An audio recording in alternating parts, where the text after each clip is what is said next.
பாரதிகண்ணன் கார்த்திகை பற்றி விசாரித்தேன், எல்லாம் டவுட்டாக சொல்கிறாங்க. அவர் சரியாக ஷூட்டிங்கே வரமாட்டான்னு சொல்கிறாங்க. நீங்கள் கொடுத்த காசை வாங்கிட்டு வந்துருங்க. அவங்க சைட்லேருந்து பாருங்களேன், அவங்க வந்து ஒரு தொழில் பண்ணல, அவங்க வந்து ஒரு நடிப்பு என்பதை அவங்க மூலதனமாக பண்ணுறாங்க. இப்போ அட்வான்ஸை வாங்கிட்டு அவங்க செலவு பண்ணிட்டாங்க. திருப்பி கொடுக்கணும்னா இன்னொரு படம் கிடைச்சாதான் அவங்க திருப்பி கொடுக்க முடியும். உங்களுக்காக வீட்டை விற்று சொத்து விற்றுலாம் கொடுக்க முடியாது. அவங்க அதை செலவு பண்ணியாச்சு. செலவு பண்ணாங்களோ இல்லை வேறு இன்வெஸ்ட் பண்ணிட்டாங்களோ அதெல்லாம் நமக்கு தெரியாது. இப்போ அவங்க எப்படி திருப்பி கொடுப்பாங்க? இன்னொரு வருமானம் வந்தால் நம்ம திருப்பி கொடுப்போம். படம் ரிலீஸ் அப்போ அவர் யாருக்கோ பணம் கொடுக்கணும்னு சொல்லிட்டு என்ன வந்து பிடிச்சிட்டாங்க. அவருடைய ஒரு படம் வரும்போதும் பணம் கொடுக்கணுன்ற விதி இருக்கு போல இருக்கு. அது நம்மளுக்கு தெரியாது. என் படம் ரிலீஸ் ஆகும்போது கடைசி நேரத்தில் நான் ஃபைன் கட்டினேன் 5 லட்சம் ரூபாய். இப்போ நம்மளுக்கு என்ன தெரியும்? நம்ம தானே கடன் இல்லை, நம்ம எதுக்கு போய் பிரச்சனை இல்லைன்னு கேட்டா கார்த்திக் சார் தான். கார்த்திக் சார் தானே, எனக்கு என்ன சம்மந்தம்? இல்லை கார்த்திக் சாருடைய அக்ரிமெண்ட் இருக்கு, எங்கிட்ட பேப்பர் இருக்கு. அவர் ஒரு படம் வரும்போதும் பணம் கொடுக்கணும்னு சொல்லி போட்டிருக்கு. அதனால நீங்க தான் கொடுக்கணும். இப்போ அவர் கொடுக்கணும் இல்லை நீங்க கொடுக்கணும். ஏங்க அவர்கிட்ட போய் கேளுங்க, அவர் போட எடுக்க மாட்டேங்கிறார். அப்போ நான் என்ன பண்ண முடியும்? நீ தான் கொடுக்கணும். சார் இது மாதிரி 3 லட்சம் ரூபாய் உங்களுக்காக நான் கட்டியிருக்கேன், எனக்கு திருப்பி கொடுங்க அப்படின்னு சொன்ன வந்து கார்த்திக் சார் வந்து நாங்கள் படம் எடுக்கிறத நிறுத்தி வைக்கிறோம். அப்போ அந்த அட்வான்ஸை வந்து நீங்கள் திருப்பி கொடுக்குறதுனா நியாயம். ஆனால் இது கொடுக்குற வாங்கலில் வந்து பெரிய ஒரு மோதல் நடக்குது. இது எதனால்? எனக்கும் நிறைய பேர் அட்வான்ஸ் திருப்பி கொடுக்கணும். அவங்க பேர்லாம் பல பேர் இருக்காங்க. லிஸ்டெல்லாம் பேசினா பெருசாக இருக்கும். தெலுங்குல ஒரு மாபெரும் நடிகர், ஒரு காமெடி நடிகர். என்னாச்சுன்னா நாங்கள் ஒரு தெலுங்கு படம் எடுக்கிறோம். மேனேஜர் என்ன சொன்னார், சார் அவரை போய் சைன் பண்ணால் அந்த காமெடி போர்ஷன் நம்மளால ஒர்க் ஆகும் சார், அவரை 3 நாள் அவரை பண்ணிடலாம் சார் அப்படின்னாரு. சரி சார் சொன்னோன்னே அந்த 3 நாளைக்கு ஒரு 10 லட்ச ரூபா கேட்டார். நாங்கள் போயிட்டு ஒரு 5 லட்ச ரூபா அட்வான்ஸ் கொடுத்தோம். அவர் எடுத்தோடனே கேட்டது 5 லட்சம் அட்வான்ஸ் கொடுங்க அப்படின்னு. நான் அக்ரிமெண்ட்டை கொண்டு போகிறேன்னா அக்ரிமெண்ட் தூக்கி முடிச்சுட்டு நான் இத்தனை படம் பண்ணியிருக்கேன், 800 படம் பண்ணியிருக்கேன், அக்ரிமெண்ட் யாரும் பண்ணதே இல்லை, வாய் தான். படம் எடுக்க ஆரம்பிக்கும் போது அந்த கேரக்டரே இல்லை, நீ போயிட்டு திருப்பி வாங்கிட்டு சார் நான் வாங்கி தரேன் சார் அப்படின்னு ரொம்ப தைரியமாக சொல்லிட்டான். நேராக போய் பேசினா வீட்டுக்கு தொட்டு அனுப்பிச்சிட்டாரு. எல்லாருமே பணம் இருந்தாலும் இல்லைனாலும் ஒரே பதில் தான். இன்னொருத்தருக்கு சக மனிதனுக்கு உதவி பண்ணக்கூடாதுன்ற ஒரு எண்ணத்தில் தான் அவங்க இயங்குவாங்க. அவருக்கும் அது தெரியும், லிங்குசாமி சார் தெரியும், இந்த இண்டஸ்ட்ரியில் யாரும் வந்து ஹெல்ப்புக்கு வர மாட்டாங்க, எதுக்கு இவங்களுக்கு கேட்குறது.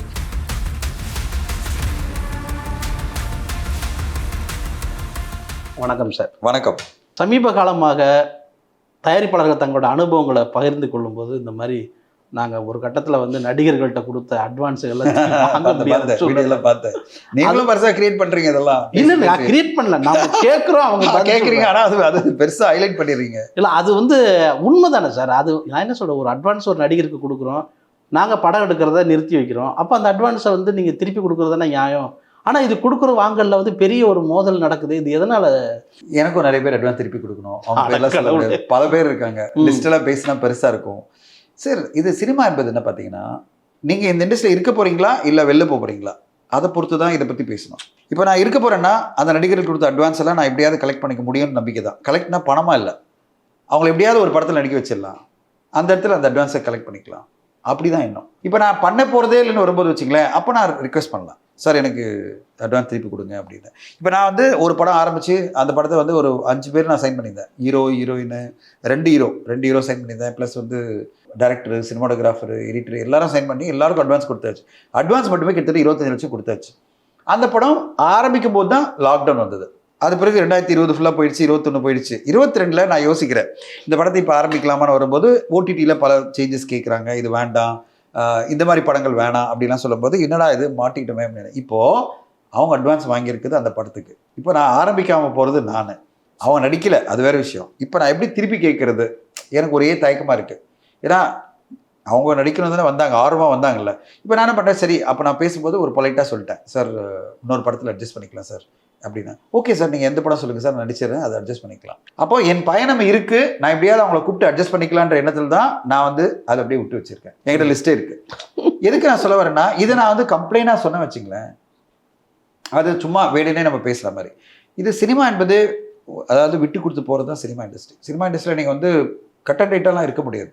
அட்வான்ஸஸ் நிறைய பேர்கிட்ட இருக்கும். நிறைய பேர் அவங்க ரெண்டாவது ஒரு காரணம், அவங்க சைட்லேருந்து பாருங்களேன், அவங்க வந்து ஒரு தொழில் பண்ணல, அவங்க வந்து ஒரு நடிப்பு என்பதை அவங்க மூலதனமாக பண்ணுறாங்க. இப்போ அட்வான்ஸை வாங்கிட்டு அவங்க செலவு பண்ணிட்டாங்க. திருப்பி கொடுக்கணும்னா இன்னொரு படம் கிடைச்சாதான் அவங்க திருப்பி கொடுக்க முடியும். உங்களுக்காக வீட்டை விற்று சொத்து விற்றுலாம் கொடுக்க முடியாது. அவங்க அதை செலவு பண்ணியாச்சு. செலவு பண்ணாங்களோ இல்லை வேறு இன்வெஸ்ட் பண்ணிட்டாங்களோ அதெல்லாம் நமக்கு தெரியாது. இப்போ அவங்க எப்படி திருப்பி கொடுப்பாங்க? இன்னொரு வருமானம் வந்தால் நம்ம திருப்பி கொடுப்பாங்க. நான் பல பேர்கிட்ட பார்த்துருக்கேன், எங்கள் அசோசியேஷனில் கம்ப்ளைண்ட்லாம் வரும், அட்வான்ஸ் திருப்பி வாங்கணும் வரும்போது ஒரு 10 லட்ச ரூபா 4 இன்ஸ்டால்மெண்ட்டாக கொடுப்பாங்க கரண்ட்டில் படம் எடுத்துகிட்டு இருக்கிற இயக்குனர் கூட. ஏன்னா அவங்கள்ட்ட அவ்வளோ பணம் இருக்காது.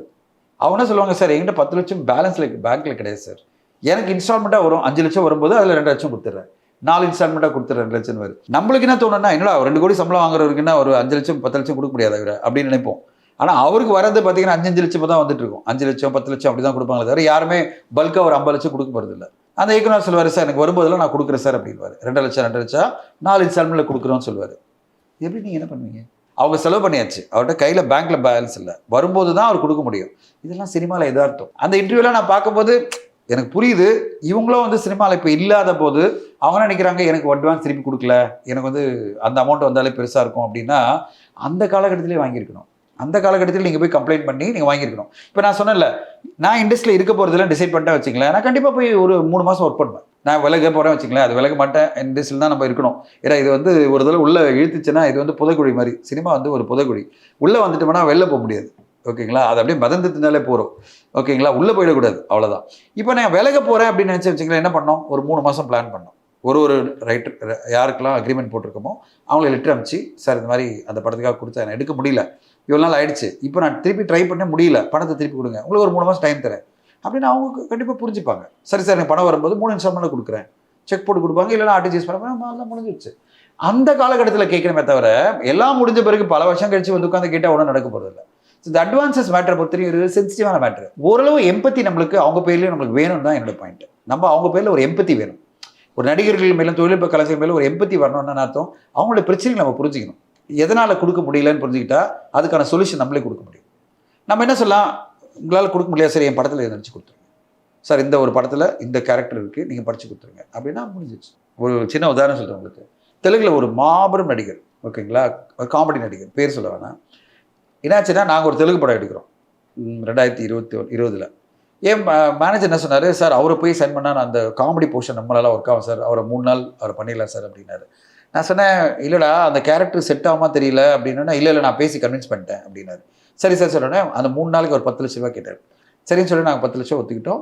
நாங்கள் போயிட்டு ஒரு 5 லட்ச ரூபா அட்வான்ஸ் கொடுத்தோம். அவர் எடுத்தோடனே கேட்டது 5 லட்சம் அட்வான்ஸ் கொடுங்க அப்படின்னாரு. அப்போ தான் நான் ஒத்துப்பேன், நான் ஒத்துக்கிறதுல இப்போல்லாம் நான் பண்ணணும்னா இவன் கேட்டான்னு ஒத்துக்கிறேன்னாரு. யார்? என்னோட மேனேஜர் கேட்டான்னு நான் ஒத்துக்கிறேன், அது உண்மை. அவர் நிறைய படம் ஒத்துக்கல. அப்போ நம்மளுக்கு கேட்டான்னு சொல்லிட்டு யாரை சொல்றீங்கன்னு புரியுது. 3 நாள் மட்டும் நடிக்கிறேன், இது 10 லட்சம் கொடுனாரு. இவன் பிடிவாதம் பண்ணுறான். என் மேனேஜர் நான் சொன்னால் 5 லட்சம் கொடுத்துடலாம் சார் அப்படின்னா. நான் சொன்னேன், சரிப்பா 5 லட்சம் கொடுத்துடலாம், நீ வந்து எனக்கு அக்ரிமெண்ட் சைன் பண்ணி கொடு அப்படின்னு. நான் அக்ரிமெண்ட் எடுத்துகிட்டு நான் எடப்பாடி போகிறேன். நான் அக்ரிமெண்ட்டை கொண்டு போகிறேன்னா அக்ரிமெண்ட் தூக்கி மூச்சு வச்சுட்டார் அவர். நான் இத்தனை படம் பண்ணியிருக்கேன், 800 படம் பண்ணியிருக்கேன், அக்ரிமெண்ட் யாரும் பண்ணதே இல்லை, வாய் தான் அப்படின்னாரு. நான் அப்படியே நான் பார்க்குறேன், டே என்னடா டே 5 லட்சம் கொடுக்க சொல்கிற, செக் வேறு எடுத்துட்டோம், இப்போ கொடுக்காம போக முடியாது. ஓகே, அவர் பேப்பர் சைன் பண்ண மாட்டேன்ட்டாரா, என்னடா பண்ணுறது அப்படின்னு சொன்னேன். சார் நான் இருக்கேன் சார், அவரை கூப்பிட்டு வந்து நடிக்க வைக்கிறேன் சார், நீங்கள் விடுங்க சார், செக்கை கொடுங்க சார் அப்படின்னா. வீட்டுக்கு போயிட்டோம், ஒம்பா போச்சுன்னு சொல்லிட்டு 5 லட்சத்தை கொடுத்துட்டு நான் ஃபோட்டோ எடுத்துக்கிட்டு ஒரு ப்ரூஃப்க்கு ஒரு ஃபோட்டோ எடுத்துக்கிட்டு நான் கிளம்பிட்ட பிறகு என்னாச்சுன்னா, படம் எடுக்க ஆரம்பிக்கும் போது அந்த கேரக்டரே இல்லை. அடக்கடா. டைரக்டர் என்ன சொல்கிறாரு, சார் இது செட் ஆகலை, அவர் வானா அப்படின்றார். அது உண்மையிலே அது கேரக்டர் செட் ஆகலை. இவன் பிடிவாதமாக மார்க்கெட்டிங்காக இவன் சொன்னால், அந்த ஹீரோ நாங்கள் நினச்ச ஒரு ஹீரோ ஒருத்தர், அந்த ஹீரோ வந்திருந்தா இவர் செட் ஆகிருப்பார். நாங்கள் இன்னொரு எங்கர் ஹீரோவுக்கு போயிட்டோம், ஹீரோவை மாற்றிட்டோம். இவரை வந்து இப்போ என்ன, நான் உடனே இந்த பையனை சொல்கிறேன், நீ போயிட்டு திருப்பி வாங்கிடுறா அப்படின்னு. இவன் போயிட்டு எதுக்காக இவ்வளோ டீட்டெயிலாக சொல்கிறேன்னா, நான் அந்த பையன் போயிட்டு சார் நான் வாங்கிடுறேன் சார் அப்படின்னு ரொம்ப தைரியமாக சொல்லிட்டான். நேராக போய் பேசினா வீட்டுக்கு தொட்டு அனுப்பிச்சிட்டாரு.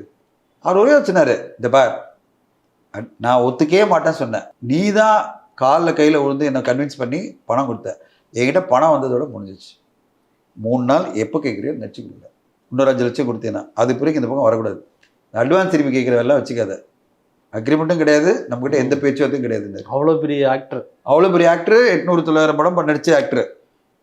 ஏங்க 5 லட்ச ரூபாய் சின்ன மாட்டாங்க எனக்கு, எவ்வளோ பெரிய, நான் என்ன பண்ண முடியும்? நான் அவனை தான் திட்டினேன், ஏன்டா டேய் ஒரு அக்ரிமெண்ட்டால அட்லீஸ்ட் நான் வந்து இண்டஸ்ட்ரிக்கு மெயில் அனுப்பலாம்ல, என்ன அனுப்பலாம், இண்டஸ்ட்ரிக்கு ஒரு கம்ப்ளைண்ட் பண்ணி சார் வாங்கி கொடுங்க சொல்லலாம், கரெக்டுங்களா? இப்போ 5 லட்ச ரூபாய் அமிச்சதை வந்து ஆர்டிஜிஎஸ் டீட்டெயில் அமிச்சு என்ன நீங்கள் சொல்வீங்க? அவங்க என்ன சொல்லுவாங்க, சார் நீங்கள் எதுக்கு அமிச்சிங்களோ தெரியாது, அக்ரிமெண்ட் எங்கே சார் கேட்பாங்க. என்ன சார் இவ்வளோ பெரிய ஆள், இவ்வளோ சார் வியாகானம் பேசுகிறீங்க யூடியூப்பில், நீங்கள் அக்ரிமெண்ட் சைன் பண்ணலாம் கேட்க மாட்டாங்களா இல்லையா? தெலுங்கு இண்டஸ்ட்ரி மட்டும் விட்டுருவாங்களா அவங்கள?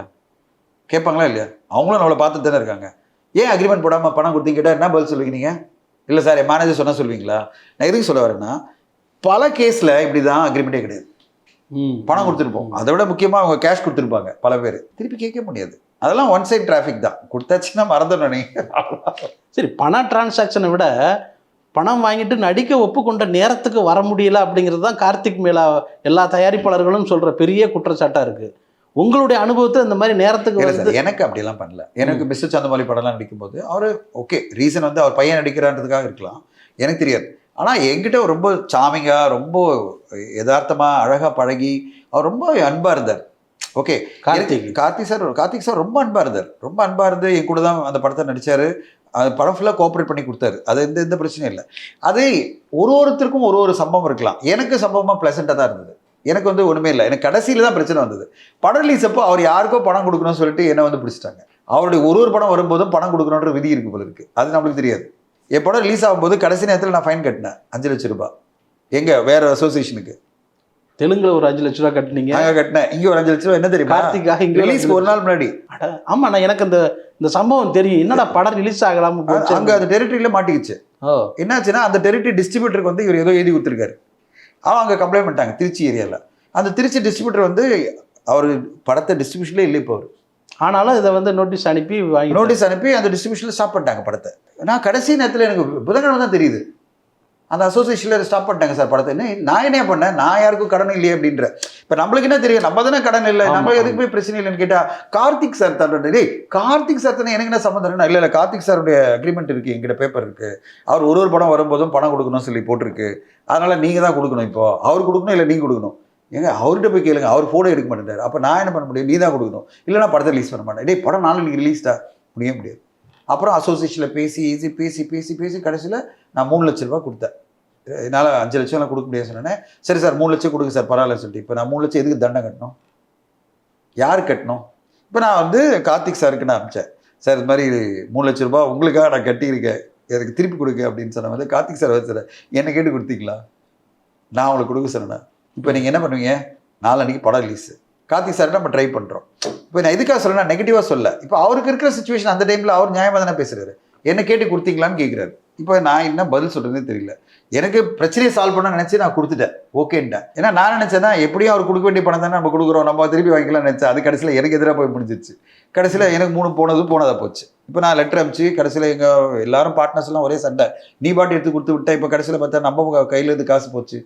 நான் சொன்னேன் சரி பார்க்கலாம் என்ன பண்ணுறது, எப்படியாவது ட்ரை பண்ணலாம் அப்படின்னு. இதுதான் சினிமா சார். சினிமா பொறுத்தவரையும் வந்து எனக்கு கார்த்திக் சாரை பொறுத்தவரையும் எந்த ஒரு இதுவும் கிடையாது. அவருடைய ஒரு பாயிண்ட் ஆஃப் வியூவில் அவர் கரெக்டாக இருந்தார். கடைசியில் சொன்ன ஒரே வார்த்தை, நான் உங்களை கொடுக்க சொல்லலை, நான் அதை பேசி சால்வ் பண்ணியிருப்பேன், நீங்கள் எதுக்கு கொடுத்தீங்க? நான் ட்ரை பண்ணேன் சார், உங்களை ரீச் பண்ண முடியல. இல்லை சார் அதெல்லாம் ரீசன் கிடையாது, நான் ஒத்துக்கிட்ட தான் நீங்கள் கொடுக்கணும். நான் உங்களுக்கு கொடுக்க சொல்லியிருந்தேன்னா நீங்கள் எனக்கு திருப்பி கொடுக்கணும், நான் திருப்பி கொடுக்கணும். நீங்கள் உங்கள் பர்சனலாக இனிஷியேட்டிவ் எடுத்து நீங்கள் சால்வ் பண்ணுறீங்கன்னா பிரச்சனையை வந்து எனக்கு ஹாப்பி, ஓகே, நோ ப்ராப்ளம். இல்லை அவர் மேலே வைக்கிற குற்றச்சாட்டே வந்து அவரை பணம் கொடுத்ததுக்கு பிறகு அவரை தொடர்பு கொள்ள முடியலங்கிறது தானே பெரும் குற்றச்சாட்டு. அவர் பிஆர்ஓ மூலமாக நம்ம போகலாம். அவர் பிஆர்ஓ வந்து ஈஸியாக நம்ம ரீச் பண்ணலாம், அதில் பிரச்சனையே கிடையாது. அவர் ரீச் பண்ணனா அவர் பிஆர்ஓ மூலமாக தான் போகணும், ஓகேங்களா? அவர் பிஆர்ஓ போனீங்கன்னா நீங்கள் கண்டிப்பாக அவர் வந்து ரீச் பண்ணிடலாம். அப்படிதான் நான் என்ன பொறுத்தவரையும் அவர்கிட்ட ரீச் பண்ணனா ஒரே வார்த்தை தான், அவர் பிஆர்ஓ கிட்ட சொல்லிட்டா போகிறோம். அவர்கிட்ட ரீச் பண்ணி பேசிட்டு நம்மகிட்ட சொல்லிடுவார், என்ன சார் தகவல் என்ன அப்படின்னு சொல்லிடுவார். அதனால் அனுபவம் வேறு. எனக்கு அனுபவம் பொறுத்தவரையும் ப்ளசண்ட்டாக தான் இருந்தது, அதனால் ப்ளசண்ட்டாக தான் போச்சு. கடைசியில் அந்த வந்த சிக்கல் தான் எனக்கே ஷாக்கு. பட் என்னை மீறி நடந்த விஷயம், அது அவரும் மீறி நடந்த விஷயம், அப்படி தான் நான் பார்ப்பேன். இப்போ இந்த மாதிரி எதிர்பாராமல் வர்ற இந்த தயாரிப்பு பிரச்சனைகளில், பண இழப்புகளில் வந்து பல மூத்த தயாரிப்பாளர்கள் இப்போவும் கஷ்டப்பட்டுட்டு தான் இருக்காங்க. இவங்களுக்கு வந்து ஒரு சப்போர்ட்டிவாக என்ன மாதிரியான நடவடிக்கைகளை தயாரிப்பாளர் சங்கம் எடுக்கும் சார்? எல்லாரும் பண்ண முடியாது சார். இப்போ நான் சொன்னேன்ல, புதன்கிழமை நான் உட்காந்துருக்கேன். அங்கே அசோசியேஷன், டிஸ்ட்ரிபியூட்டர் அசோசியேஷன் நிறுத்திட்டாங்க படத்தை. இப்போ என்ன பண்ண முடியும்? தயாரிப்பாளர் சங்கம் 5 லட்சத்தை 3 லட்சமாக பண்ண முடியும். அந்த சங்கம் என்ன சொல்லும்? எங்களுக்கு கார்த்திக் சார்கிட்ட எப்படியாவது பேச வைங்க, அப்படி தான் சொல்லுவாங்க. அவங்க இந்த சங்கம் யாரை ப்ரொடெக்ட் பண்ண பார்க்குது? அவங்க மெம்பரை ப்ரொடெக்ட் பண்ண பார்க்குது. அவங்களோட டிஸ்ட்ரிபியூட்டர் அசோசியேஷனில் இருக்கிற ஒரு டிஸ்ட்ரிபியூட்டருக்கு கார்த்திக் சார் தரணுன்றது அவர் ப்ரொடெக்ட் பண்ண பார்ப்பாங்க. நம்ம சங்கம் என்ன பண்ணுது? நான் செக்ரட்டரி கிட்ட பேசுகிறேன், செக்ரட்டரி என்ன பண்ணுறாரு? அங்கே பேசுகிறாரு, 5 லட்சத்தை 3 லட்சமாக குறைக்க. நான் ஒரே வார்த்தை கேட்டேன், நீங்கள் முதல்ல ஆரம்பிச்சப்பே சொல்லியிருந்தீங்கன்னா நான் கார்த்திக் சார் சம்பளத்தை பிடிச்சி கொடுத்துருப்பேன்ல. நீங்கள் எங்க முதல்ல ரிலீஸ் நேரத்தில் வந்து அவரே சொல்லாங்க எங்களுக்கு தெரியாது இந்த படம் இப்போ நீங்கள் வர போறீங்கன்னு. நான் நினைக்கவே இல்லை இந்த படம் வரப்போகுது, ரிலீஸ் வரப்போகுது. நான் கவனிக்கல, ஊரில் இல்லை, ஏதோ ஒரு காரணம். எல்லாருக்குமே ஒன்று தெரியும் சார், பிளாக்மெயில் எப்போ பண்ண முடியும்? உங்களை படம் ரிலீஸ் முன்னாடி தான் பண்ண முடியும். உங்களை கத்தி வச்சு எப்போ உங்களை வந்து கண்ட்ரோல் பண்ணி படத்தை வாங்க முடியும்னா ரிலீஸ் முன்னாடி தான் பண்ண முடியும். எல்லாருமே கோர்ட்டுக்கு எப்போ லாஸ்ட் மினிட் தானே வராங்க. நீங்கள் பார்த்துருக்கீங்களா? இப்போது அக்காண்டா 2 வருதுன்னு ஈராஸ்க்கு முன்னாடி தெரியாதா? எப்போவோ தெரியும். ஒரு வாரம் முன்னாடி ஏன் சார் கம்ப்ளைண்ட் பண்ணாங்க கேஸு? கடைசியில் படம் போஸ்ட்போன் ஆச்சா இல்லையா? ஒரு வாரம் ஏன் போஸ்ட்போன் ஆச்சு? ஈராஸ் நிறுத்திட்டாங்களே இல்லை படத்தை. திங்கட்கிழமை அன்னைக்கு கோர்ட்டுக்கு போகிறாங்க, புதன்கிழமைக்குள்ள ஸ்டே வாங்கிட்டாங்க. Thursday படம் ரிலீஸ் ஆகலை. அவ்வளோ பெரிய லாஸ் அந்த படத்துக்கு. ஸோ எல்லாமே சார் லாஸ்ட் மினிட் தான் கோர்ட்டுக்கு வருவாங்க, லாஸ்ட் மினிட் தான் கோர்ட்டு வந்து ஸ்டாப் பண்ணுவாங்க. இது வந்து ப்ராக்டிஸு. எப்படி கோர்ட்டுக்கு போய் லாஸ்ட் மினிட்ல நிறுத்துறாங்களோ அதே மாதிரி தயாரிப்பாளர்கிட்டயோ யார்ட்டையாவது பிரச்சனை பண்ணோன்னா கடைசி நேரத்தில் தான் வந்து நிற்பாங்க. அதுவும் செவ்வாய்க்கிழமை தான் அவங்க எழுந்துப்பாங்க. திங்கட்கிழமை செவ்வாய்க்கிழமை கம்ப்ளைண்ட் பண்ணுவாங்க, புதன்கிழமை நிறுத்துவாங்க. நீங்கள் ப்ரெஷரில் இருப்பீங்களா இல்லையா? ஏன்னா ஃப்ரைடே படம் ரிலீஸ் ஆகணும், என்ன பண்ணுவீங்க? ஒரு சொல்யூஷன் வருவீங்களா இல்லையா? டெஸ்பிரேஷன் வந்துடுவீங்களா இல்லையா? அதுதான் சினிமா. சார் இப்போ 2 நாளைக்கு முன்னாடி வந்து இதே மாதிரி கடன் பிரச்சனைகள் லிங்குசாமி சார் வந்து 35 லட்சம் ரூபாய் வந்து செக் பவுன்ஸ் அப்படின்னாங்க. பவுன்ஸ்ல சிறை தண்டனைங்கிற மாதிரிலாம் அறிவிப்பு வந்தது.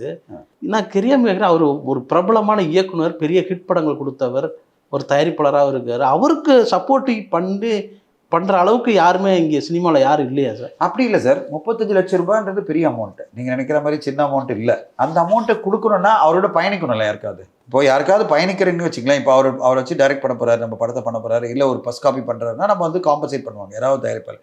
இப்போ அவர் கூட யாருமே பயணிக்கலைன்னா அவரோட பயணிக்கிறவங்க தான் பணம் கொடுக்க முடியும். தயாரிப்பாளருக்கு மீதி தயாரிப்பாளருக்குலாம் எந்த வகையிலும் இதில் இன்வால்வ் பண்ண மாட்டாங்களே. என்னோட பிரச்சனை வந்து எனக்கு பெரிய பிரச்சனை இருக்குது, கோடிகளில் எனக்கு பிரச்சனை இருக்குன்னா என் பிரச்சனை நான் தான் சால்வ் பண்ணணும். எனக்கு யார் வந்து நிற்பாங்க? யாரும் வந்து நிற்க மாட்டாங்க. நான் எப்படி மற்றவங்க நிற்க மாட்டேனோ அதே மாதிரி தான் அவங்க நிற்க மாட்டாங்க. ஏன்னா நான் அவங்களோட பிரச்சனை போய் அவரு கோடிகளை பிரச்சனை தான் நான் எங்கே போய் நிற்க முடியும்? லட்சங்களை பிரச்சனை நான் எப்படி போய் நிற்க முடியும்? ஏன்னா அந்த பணத்தை கொடுக்குறது ஃபஸ்ட்டு கேள்வி கேட்பாங்க, நீ கொடுக்குறியான்னு கேட்பாங்க. நான் பார்த்துருக்கேன்ல, சினிமாவில் இருக்கிற சீன் மாதிரி தான். ஃபஸ்ட்டு சீன் நீங்கள் போய் பஞ்சாயத்து வந்தீங்கன்னா நீ கொடுக்குறியாப்பா, நீ கொடுக்குறனா பேசு. கடன் வாங்கியிருக்காங்க, இந்த மாதிரி பேப்பர் இருக்குது, கொடுக்குறியா, நீ கொடுக்குறியா சொல்லு, எழுதி கொடுத்துரு அப்படின்வாங்க. எனக்கு எதுக்காக அந்த உதாரணம் சொல்லுன்னா, ஒரு இயக்குனர் ஒருத்தர் வந்து ஒரு படம் எடுக்கணும் போனார். ஒரு மிகப்பெரிய ஒரு ஃபைனான்ஸர்கிட்ட அவர் போனார், போய் கடன் வாங்க போனார். அவர் என்ன சொல்லிட்டாரு, ஃபைனான்ஸ் என்ன சொன்னார், ஏற்கனவே நீ எடுத்த ஒரு படம் ரிலீஸ் ஆகல, இந்த படத்துக்கு என்னால் ஃபைனான்ஸ் பண்ண முடியாது அப்படின்னு சொன்ன உடனே அவர் என்ன சொல்லியிருக்காரு, நான் தான் தனஞ்சய் சாரை பேச சொல்கிறேன் சார், அவர் பேச சொல்ல நான் கொடுக்குறேன் அப்படின்னு. அவர் கால் பண்ணிட்டு, சார் நீங்கள் ஒரு வார்த்தை சொன்னால் போகிற சார், வந்து அவர் எனக்கு கொடுக்குறாரு 50 லட்ச ரூபா கொடுக்குறேன்னு சொல்லியிருக்காரு, நீங்கள் ஒரு வார்த்தை சொல்லுங்கள் சார். நான் ஓகே, அவர் நல்லா பிடிக்கும் எனக்கு அந்த இயக்குனர். நான் கால் பண்ணி அந்த ஃபைனான்ஸ்கிட்ட நான் சொல்கிறேன், சார் அவர் நல்ல இயக்குனர் தான் சார், அந்த கடந்த படம் ரிலீஸ் ஸ்டக்காக நிற்கிது, வந்துடும், இந்த படத்துக்கு நீங்கள் சப்போர்ட் பண்ணி கொடுங்க சார். என்ன ஒன்றுமே இல்லை தனஞ்சய், நான் கொடுக்க ரெடியாக இருக்கேன், ஆஃபீஸ்க்கு வந்துடு, இப்போ ஒரு பேப்பர் மட்டும் சைன் பண்ணி கொடுத்துட்டு போயிட்டு என்னென்னு நான் கேரண்டி எடுத்துக்கிறேன்னு. நான் சொன்னேன், சார் நான் என்ன சார் பண்ணல அப்படின்னு. நீ பேசுகிறல்ல, எழுதி கொடுத்துட்டு போ, நான் ஒன்றும் காசு கேட்கலப்பா, உன்னை வந்து இது பண்ணல, கேரண்டி மட்டும் எழுதி கொடுத்துட்டு போனாலும். நான் சொன்னேன், நான் எதுக்கு சார் கேரண்டி பண்ணோம், இப்போ சொல்கிறேன்ல, வாய் வார்த்தையாக சொல்கிறத, அவர் நல்ல ஆள் கண்டிப்பாக திருப்பி கொடுத்துருவா சொல்கிறல, அதே எழுதி கொடுத்துருன்னு சொல்கிறேன். நான் சொன்னேன், சார் என்னை விட்டுருக்கு சார், நான் அந்த பக்கம் வரல அப்படின்னு. ஏன்னா எதுக்கு, இது நிஜமாக நடந்த நிகழ்வு. நான் உடனே அவர்கிட்ட கால் பண்ணி அந்த இயக்குனர், தம்பி அவர் கேரண்டி கேட்குறாருப்பா, கேரண்டிலாம் என்னால் கொடுக்க முடியாது, ஏன்னா அதுவும் சிக்கல். அந்த சிக்கலுக்கு நான் வந்தேன்னா மொத்த பணமும் என் தலை வந்து விடும், இல்லைன்னா வட்டியோடு சேர்ந்து விடும். நாளைக்கு நீ கட்டலைன்னா எனக்கு வட்டியும் என் தலை வந்து விடும், நான் எப்படி உனக்கு கொடுக்க முடியும்? அதனால் வந்து அந்த கேரண்டிலாம் வேணாம். நான் ரெக்கமெண்ட் பண்ண சொன்னால் ரெக்கமெண்ட் பண்ணிட்டேன், இனிமேல் நீ சவத்து, நீ எதாவது பேசி கையில் காலை வந்து வாங்கிக்கோ அப்படின்னு சொல்லி வந்துட்டேன். எதுவும் சொல்ல வரேன்னா, இதுதான் இந்த இண்டஸ்ட்ரியில் இருக்கிற பிரச்சனை. கேரண்டி யார் சார் பண்ண முடியும்? யார் உணர்த்த பிரச்சனை எடுக்க முடியும்? நான் ஒரு 50 லட்சத்துக்கு என்னால் கேரண்டி எடுத்துக்க முடியல. ஏன்னா உடனே நம்மளுக்கு ஒரு பயம் வருது, ஐயோ இவர் கட்டாமல் போனான்னா நம்ம தலை வந்து விடியுமே, அப்போ நம்ம தானே கட்ட வேண்டியிருக்கோம், வட்டியோடு கட்டணும், அது வேறு. ஐயோ எதுக்கு தேவையில்லாமல், நம்ம பிஸ்னஸும் இல்லை, நம்ம இவரோட பயணிக்க போகிறதும் இல்லை, நம்ம படம் எடுக்க போகிறதும் இல்லை. இப்போ நம்ம அவரோட படம் பண்ண போகிறேன்னா நான் கண்டிப்பாக அதை கொடுத்துருவேன். இப்போ நான் அடுத்ததாக ஒரு படம் பண்ண போகிறேன், அவருக்கு சம்பளமே இவ்வளோ பெருசாக இருக்குன்னா நான் கண்டிப்பாக அந்த பணத்தை கொண்டு போய் கொடுப்பேன். ஸோ அப்படி தானே தவிர நீங்கள் இண்டஸ்ட்ரி இக்னோர் பண்ணுறதுன்னு நினைக்க வேணாம். ஏதாவது ஒரு அசோசியேஷன் இருக்கணும்ல, ஏதாவது வகையில் நான் அவரோட அசோசியேட் பண்ண போகிறேன்னா எல்லாரும் ஹெல்ப் பண்ண வந்துடுவாங்க. அவருக்கு சம்மந்தப்பட்டவங்க கண்டிப்பாக ஹெல்ப் பண்ணுவாங்க. அதுவும் சொல்கிறேன், இந்த இது சொல்லும்போது நான் என்ன சொல்கிறேன், யார் நாங்களாம் பண்ணல அப்படின்னு நினச்சிங்கன்னா அவருக்கு யார் கூட ட்ராவல் பண்ண நினைக்கிறாங்களோ அவங்க கண்டிப்பாக ஹெல்ப் பண்ணுவாங்க. அது கண்டிப்பாக நடக்கும். அது அப்பீல் தான் போயிருக்காங்க, அது ஒன்றும் அரெஸ்ட்லாம் கிடையாது. பணம் கட்டலைன்னா அரெஸ்ட்டு, இல்லைன்னா அப்பீல் பண்ணலாம் போட்டிருக்காங்க. அவங்க 30 டேஸில் அப்பீல் பண்ணுவாங்க, அப்பீல் பண்ணி அது கோர்ட்டு நெக்ஸ்ட் கோர்ட்டுக்கு போகும். நீங்கள் எழுதின புத்தகம், நீங்கள் கருப்பு வெள்ளை காலத்துலேருந்து சினிமா அனுபவங்கள் எழுதியிருக்கீங்க. எவ்வளோ பேர் கடைசி நேரத்தில் சில தயாரிப்பாளர்களுக்கு உதவி பண்ணியிருப்பாங்க, இயக்குநர்களுக்கு உதவி பண்ணியிருக்காங்க, நடிகர்கள் உதவி பண்ணியிருப்பாங்க, என்எஸ் கிருஷ்ணன் வீட்டை மீட்டு கொடுத்துருக்காங்க. இப்படிலாம் சார் லிங்குசாமிக்கு அவருடைய பயணத்தில் ஒரு உடனே உதவி செய்கிற ஒரு நண்பர் இல்லையா? நீங்கள் கேட்குற கேள்வி ரொம்ப நியாயமான கேள்வி. பட் இன்றைக்கி இருக்கிற சுச்சுவேஷன் அப்படி இருக்குது. பல பேரும் பல பிரச்சனைகள் தான் இருக்காங்க. நீங்கள் சொல்கிற ஒரு காலகட்டத்தில் நான் படிச்சிருக்கேன், நிறைய புத்தகங்கள் படிச்சிருக்கேன். ஒரு சிக்கல் வரும்போது, ஒரு பெரிய ப்ரொடியூசருக்கு வந்து சிக்கல் வரும்போது எஸ்.எஸ். வாசன் சார் கூப்பிட்டு மொத்தமாக அவர் பணத்தை கொடுத்து அமைச்சிருக்காரு. 30 லட்ச ரூபா, அது 3 லட்ச ரூபா, அப்போது 3 லட்ச ரூபான்ட்டு 3 கோடி. இந்த காலகட்டத்தில் 3 லட்ச ரூபா கையில் கொடுத்து நீ போய் அதை சால்வ் பண்ண சொல்லியிருக்காரு. அந்த படம் வெளியே வந்து பெரிய வெற்றி அடைஞ்சிருக்கு. ஸோ அந்த மாதிரி பல பேர் இப்போ திடீர்னு தேவைப்படும் போது தேவர் வந்து கூப்பிட்டு உடனே பணத்தை கொடுத்து சால்வ் பண்ணியிருக்காரு. இப்போ பல பேர் நகையெல்லாம் கொடுத்து சால்வ் பண்ணியிருக்காங்க. இந்த மாதிரி பல கதைகள் இருக்குது அந்த காலகட்டத்தில் நடந்ததெல்லாம். ஏன்னா அந்த காலகட்டத்தில் எல்லாருமே ஒருத்தருக்கு ஒருத்தர் துணையாக ஒருங்கிணைஞ்சு ஒரு பயணிச்சு போயிட்டு இருக்காங்க. அதாவது அந்த காலகட்டத்தில் இருந்த நட்பும் அந்த காலத்தில் அன்பும் ஒரு அரவணைப்பு இருக்குது பார்த்தீங்கன்னா ஒருத்தருக்கு ஒருத்தர் மத்தியில். இன்றைக்கி இல்லை. இன்றைக்கி காம்படிஷன் கிடையாது. இன்றைக்கி எல்லாருமே ஐசோலேட்டட். இங்கே எனக்கு இன்னொருத்தருக்கு காம்படிஷன் கிடையாது, அவருக்கு நான் காம்படிஷன் கிடையாது. ஆனால் எல்லாருமே தனித்தனி தீவாக இயங்கிட்டு இருக்காங்களே தவிர ஒத்துமையாக நம்மளுக்குள்ளே ஒட்டு குத்து போவோம். நம்முடைய பர்சனல் சீக்ரெட் இப்போ என்னையே பல பேர் சொல்லுவாங்க, எதுக்கு எல்லாத்தையும் நீ சொல்கிற, எதுக்கு எல்லாத்தையும் விஷயத்த சொல்லி கொடுக்குற, எதுக்கு எல்லாரும் கைட் பண்ணுற அப்படின்வாங்க. நம்மளை பல பேர் கால் பண்ணி கேட்குறது கைடன்ஸ் கொடுங்க, எக்ஸ்பிளைன் பண்ணுங்க சொல்லி நான் பண்ணுவேன். என்னால் முடியும். இப்போ நான் வந்து என்னுடைய அசோசியேஷனில் ஆக்டிவ் ப்ரொடியூசரில் எவ்ரி 6 months நான் ஒர்க் ஷாப் பண்ணுறேன். எதுக்கு பண்ணுறேன்? புது ப்ரொடியூசர்ஸ்க்குலாம் ஒர்க் ஷாப் பண்ணுவேன், எக்ஸ்பிளைன் பண்ணுவேன். இது பண்ணுங்க, இது பண்ணுங்க, இதெல்லாம் பண்ணுங்க அப்படின்னு சொல்லிட்டு நான் என்னோட பிரச்சனைகள் என்ன, நான் என்ன பிரச்சனையில் போய் மாட்டினேன், எதனால் மாட்டினேன் எக்ஸ்பிளைன் பண்ணி இது மாதிரி மாட்டிக்காதீங்க நீங்கள் அப்படிலாம். ஏன்னா அவங்க தப்பு பண்ணக்கூடாது, நான் பண்ண தப்பு அவங்க பண்ணாமல் ஜெயிக்கணுன்றதுக்காக நம்ம பண்ணுவோம். இங்கே எல்லாம் எனக்கு கேட்பாங்க, இதெல்லாம் எதுக்கு சொல்லணும், நீங்கள் எதுக்கு சார் கைட் பண்ணுறீங்க, அதெல்லாம் வேணாம் அப்படின்னு பல பேர் என்கிட்ட சொல்லுவாங்க. நான் சொல்லுவேன், நீங்கள் பண்ணாமல் இருங்க, நான் பண்ணுவேன். ஆனால் அந்த எண்ணம் பல பேருக்கு இங்கே கிடையாது. இங்கே என்னென்னா எதுக்கு இதெல்லாம் சொல்லணும், எதுக்கு எல்லாருக்கும் நம்ம வந்து கைடன்ஸ் பண்ணணும், எதுக்கு நம்ம சப்போர்ட்டிவாக இருக்கணும். ஃபோனே அட்டன் பண்ண மாட்டாங்க. பல தயாரிப்பாளர்கள் இருக்கிறவங்க ஃபோனே எடுக்க மாட்டாங்க. அதாவது சக தயாரிப்பாளரோட ஃபோனே எடுக்க மாட்டாங்க, மீட் பண்ண மாட்டாங்க, அப்பாயின்மெண்ட் கொடுக்க மாட்டாங்க. ஏன்னா என் வேலையை நான் பண்ணிட்டு இருக்கேன், உனக்கு எதுக்கு நான் டைம் ஸ்பெண்ட் பண்ணணும் அப்படின்ற ஒரு தனித்தனி தீவாக இயங்குற இந்த சுச்சுவேஷனில் நீங்கள் எதிர்பார்க்குறதெல்லாம் பாசிபிளா? டைமே கொடுக்க மாட்டாங்கன்னு நான் சொல்கிறேன். பணத்தை கொடுக்குன்னு எதிர்பார்க்க முடியுமா? நீங்கள் கால் பண்ணிங்கன்னா ஃபஸ்ட்டு என்னது, ஐயோ நானே இவ்வளோ பெரிய கடனில் இருக்கேன், எனக்கே கடன் கொடுக்க ஆள் இல்லை, உங்களுக்கு என்ன கொடுக்க முடியும்? அதுதான் விளையாட்டு. நான் இந்த இண்டஸ்ட்ரியில் ஒருத்தர்கிட்ட நான் ஃபோன் பண்ணி கடன் கேட்க மாட்டேன், 1 லட்ச ரூபாய் கேட்க மாட்டேன். ஃபஸ்ட் எடுத்துனே அவங்க சொல்கிற வார்த்தை என்ன தெரியுமா இருக்கும், நானே கடனில் பெரிய கடனில் இருக்கேன், என்கிட்ட காசே இல்லைன்னு சொல்லிடுவாங்க. ஒரே வார்த்தை சொல்லிடுவாங்க, நம்மளை மொத்தமாக ஆஃப் பண்ணிவிடுவாங்க. அப்போ எதுக்கு இவங்ககிட்ட கேட்கணும்? நான் கடன் கேட்கணும்னு வச்சுங்களேன், நான் நம்புறதே என்னென்னா என் ஒய்ஃபை எனக்கு எப்படியாவது வாங்கி கொடுப்பா, எங்கேயாவது வாங்கி கொடுப்பா அப்படின்னு. ஏன்னா அவளுக்கு இருக்கிற கான்டாக்டில் இல்லைனா ஃபஸ்ட் எடுத்து சொல்லுவா, ஏங்க நம்ம ஜுவல்ஸ்லாம் கொண்டு போய் இடமான வச்சுட்டு எடுத்துங்க, அப்புறம் திருப்பி கொடுத்துருங்க அப்படின்வா. அப்போ யார்கிட்ட போய் நம்பி கேட்க முடியும்? நான் என் ஒய்ஃப் கிட்ட தான் கேட்க முடியும், இல்லை என் தங்கச்சிக்கிட்ட கேட்கலாம். எனக்கு ஹெல்ப் பண்ணக்கூடிய யாரெல்லாம் மனசு இருக்கிற ஒரு 2 பேர் இருப்பாங்க, நண்பர்கள் யாராவது இருப்பார். இண்டஸ்ட்ரி நண்பர் கிடையாது. அந்த காலகட்டம்லாம் மாறி போச்சு. இண்டஸ்ட்ரி தனித்தனி தீவாக எங்கிட்டு இருக்கு. எல்லாம் நட்பு ரீதியில் இருப்பாங்க. ஆனால் அது நட்பு என்பது பேச்சுக்கு பேச்சு.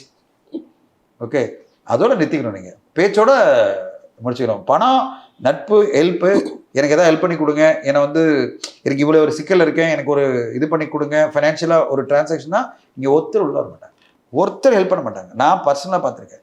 நான் சிக்கலான சிக்னலில் எனக்கு ஒரு பெரிய சிக்கலாக ஜிஎஸ்டியில் ஒரு ப்ராப்ளம் வருது, ஒரு 10 லட்சம் கட்டணும்னு வரும்போது ஒருத்தர் வர மாட்டாங்க. ஒருத்தர் ஒரு 10 லட்சம் இல்லை, நான் சொல்லுவேன், நான் 10 லட்சம் எனக்கு பிரச்சனை இருக்குது, 2 லட்சம் கொடுங்க சொல்லுங்கன்னு. இல்லை சார், நானே பெரிய பிரச்சனை இருக்கேன், என்னால் 1 லட்சம் கூட கொடுக்க முடியாது அப்படின்வாங்க. அந்த டைமில் அவங்க சொல்லுவாங்க பாருங்கள் ஸ்டோரி, நீங்கள் வந்து வாய் கொடுத்து கேட்க முடியாது. நான் அப்பயே உடனே சார் வச்சுருங்க சார், பரவாயில்ல சார், நீங்கள் அது உங்கள் பிரச்சனையை சொல்ல வேணாம் சார், ஏன்னா நானே பிரச்சனை இருக்கேன், நீங்கள் வேறு சொன்னீங்கன்னா எனக்கு இன்னும் டிப்ரெஷன் ஆகிடும், அதனால் முடியாதுல்ல, அது எதுக்கு இவ்வளோ எக்ஸ்ப்ளனேஷன் விட்டுருங்க சார் அப்படின்னு சொல்கிறேன். இதுதான் இண்டஸ்ட்ரி. இந்த இண்டஸ்ட்ரி அப்படி தான். ஆனால் நான் அப்படி கிடையாது. என்னால் என்கிட்ட கையில் காசு இருந்து வச்சிங்களேன். எனக்கு சமீபத்தில் ஒரு இயக்குனர், அது பேர்லாம் சொல்ல வேணாம், அது திடீர்னு கால் பண்ணார், சார் 1 வாரம் நான் ஒரு பிரச்சனை இருக்கேன், மெடிக்கல் பிரச்சனை, எனக்கு ஒரு 2 லட்ச ரூபாய் அமிச்சிங்கன்னா அடுத்த வாரம் நான் திருப்பி கொடுத்துருவேன் சார் அப்படின்னு சொல்லும்போது நான் என் ஒய்ஃப் கிட்ட கேட்டேன், 2 நம்மளால் மேனேஜ் பண்ண முடியல அப்படின்னு. என்ன ஆச்சுன்னா, இந்த இயக்குனர் அவர் நல்ல டைப்பு, அவருக்கு எதுவும் பிரச்சனை இல்லை, பர்சனலாக கேட்குறாரு, நம்ம உடனே அதை பண்ணிடலாம்ப்பா, அப்புறம் கொடுத்துடுவார் அப்படின்னு. அவருன்னா கொடுத்துடலாம், ஒன்றும் பிரச்சனை இல்லை, இது வட்டிக்கா இல்லை, நட்புக்காக நான் உடனே ட்ரான்ஸ்ஃபர் பண்ணி பேங்க் அனுப்பினாரு, அதனால் அனுப்பிச்சேன். அவர் ஒரு பேப்பர் கிடையாது, இது ப்ரோனா அப்படிலாம் கிடையாது. அவர் அடுத்த வாரம் ஒரு 10 நாள் கழிச்சு உடனே சொன்னார், சார் எனக்கு வந்துடுச்சு சார், நான் உடனே அனுப்பிச்சிடுறேன் உங்களுக்கு அப்படின்னாரு. அனுப்பிச்சிட்டார், முடிஞ்சிச்சு. இந்த இது வந்து என் மனசில் எப்படி இருக்குன்னா, இது வந்து எதுக்காக நான் சொல்ல, நான் என்ன போஸ்ட் பண்ணுறதுக்காக சொல்ல, இந்த நட்பு ரீதியில் ஒரு என்ன சொல்கிறது, ஒரு சக மனிதன் மேலே ஒரு அன்பு இருக்கணும் எல்லாருக்குமே.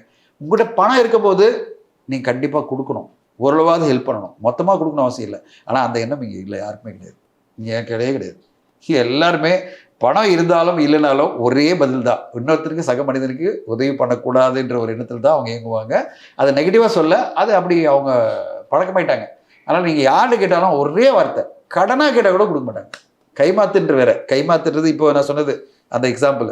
கடனா சார் வட்டி கொடுக்குறேன்னு சொன்னாங்க, நான் வட்டி கொடுக்கறது இல்லை, நான் என்கிட்ட காசு இல்லை, அப்படிதான் சொல்லுவாங்க. ஸோ அதனால் நீங்கள் இந்த எக்ஸாம்பிளை இதை வச்சுக்கிட்டு இதை பார்த்தீங்கன்னா சங்கடப்பட மாட்டீங்க. நீங்கள் ஸோ அவருக்கும் அது தெரியும், லிங்குசாமி சார் தெரியும் இந்த இண்டஸ்ட்ரியில் யாரும் வந்து ஹெல்ப்புக்கு வர மாட்டாங்க, எதுக்கு இவங்களுக்கு கேட்குறது, நம்ம பாட்டு நம்மளுக்கு யார் ஹெல்ப் பண்ணுவாங்களோ அவங்கள ரீச் பண்ணிக்கலாம், அவங்க மூலமாக சால்வ் பண்ணிக்கலாம், நேரம் பண்ணிட்டு இருப்பாரு. அதனால் அவருக்கு நல்லா தெரியும், அதனால் இந்த இண்டஸ்ட்ரியில் யாரையும் கால் பண்ண மாட்டார். உங்களோட நேரத்துக்கு ரொம்ப நன்றி. தேங்க்யூ.